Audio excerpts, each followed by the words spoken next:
আমরা প্রত্যেকে কম বেশি ছোট হোক অথবা বড় হোক আমাদের দ্বারা ত্রুটি বিচ্যুতি ভুল ভ্রান্তি গোনা খাতা অন্যায় অবিচার জুলুম নির্যাতন এগুলো আমরা কম বেশি সকলের জানতেই অথবা জেনে শুনেই আমরা করে থাকি, করি কি করি না? করি। ইসলামী আকিদা বা আহলুস সুন্নাহ ওয়াল জামাতের এটা আকিদা এবং ইজমাই আকিদা।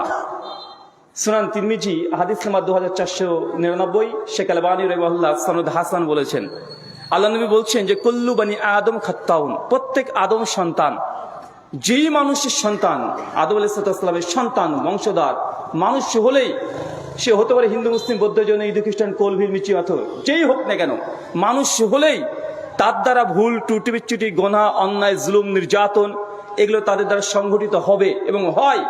আর কোনো মানুষ যদি বলে যে না আমার দ্বারা কোনো গোনা হয় না, আমার দ্বারা কোনো ভুল হয় না, সে আসলে মানুষ না সে ইবলিশ শয়তান? কথা বলেন। মানুষ মানে আমাদের দ্বারা ত্রুটি বিচ্যুতি গোনা অন্যায় হয়ে যাবে, আপনি অজান্তে আপনার হয়ে যাবে। সে মুসলিম হাদিস না 2749, সওয়াল ইমাল্লিল বাহাকি হাদিস নাম্বার 1600, মিশকাতে এসেছে হাদিসটা 2328 নম্বর হাদিস, সে মুসলিমের হাদিস। আল্লাহ নবী বলছেন যে মানুষ জাতি এই আদম সন্তান যদি গোনা পাপ অন্যায় ভুল না করত, আমি আল্লাহ এই জাতির পরিবর্তন করে এমন এক জাতি আনতাম যারা গোনা করত এবং তারা আল্লাহর কাছে ক্ষমা চাইতো আর আমি আল্লাহ ক্ষমা করে দিতাম। তারা আবারও গোনা করত আর আমি আল্লাহ আবার তাদেরকে ক্ষমা করে দিতাম। এই হাদিসটার অর্থ ভালোভাবে বুঝেন। স্বয়ং আল্লাহ সুবহানাহু ওয়া তাআলা জানাচ্ছেন যে মানুষ জাতি মানে আমি আপনি যদি গোনা না করতাম তাহলে আল্লাহ সুবহানাহু ওয়া তাআলা আমাদের পরিবর্তে এমন এক জাতি সৃষ্টি করতেন যারা গুনাহ করত আর আল্লাহর কাছে ক্ষমা চাইতো আর আল্লাহ ক্ষমা করে দিতেন। আবার তারা গুনাহ করত, আবার ক্ষমা চাইতো আর আল্লাহ সুবহানাহু ওয়া তাআলা ক্ষমা করে দিতেন। তার মানে বিষয়টা বুঝতে পারছেন? বা আমি আপনি এটা বুঝে নিলাম অতএব আল্লাহ মনে হয় চাচ্ছেন যে আমরা গুনাহ করি। কেন গুনাহ যদি না করতাম তাহলে আল্লাহ সুবহানাহু ওয়া তাআলা আমাদেরকে কি সৃষ্টি করতেন না, অন্য জাতিকে নিয়ে আসতেন আমাদের পরিবর্তন করে।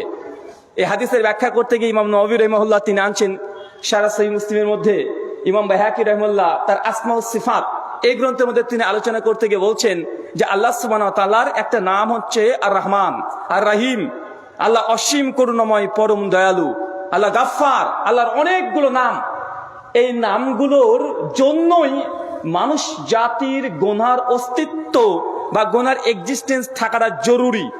কারণ মানুষ যদি গোনা না করত, মানুষ যদি পাপ না করত, তাহলে আল্লাহ যে তওয়াবুর রাহিম, আল্লাহ যে অসীম করুণাময় পরম দয়ালু, তো মানুষ যদি পাপ না করত আল্লাহ কার উপরে দয়া করতেন? এটা প্রশ্ন আসতো কি আসতো না? আসতো না? কেউ যদি গোনা না করে, পাপ না করে, অন্যায় না করে, তা আল্লাহ যে আর রহমান তিনি আর রাহিম, তিনি যে ক্ষমা করতে পারেন, এটা যে তার জাতি সিফাত এবং স্রষ্টা হওয়ার জন্য এই সিফাত জরুরি। যার ক্ষমা করার এখতিয়ার থাকবে, যার ক্যাপাবিলিটি থাকবে, যে মানুষ বা যে কোনো জাতি যখন ক্ষমা চাইবে আল্লাহ ক্ষমা করবে। যদি কেউ গোনা বা পাপ অন্যায় না করতো তাহলে আল্লাহর এই নামগুলো অনার্থক অকেজ হয়ে যেত না। তাই এটা আল্লাহ সুবহানাহু ওয়া তাআলার সিফাতের সঙ্গে জড়িত আছে যে সৃষ্টি তাদের দ্বারা অন্যায় হবে আর তিনি রহমান, তিনি ক্ষমা করবেন। আল্লাহ সুবহানাহু ওয়া তাআলা আমাদের যাবতীয় ছোট এবং বড়, প্রকাশ্য এবং গোপনে যত গুনাহ করেছি তুমি আমাদেরকে ক্ষমা করে দাও, সকলে পড়ি আমিন।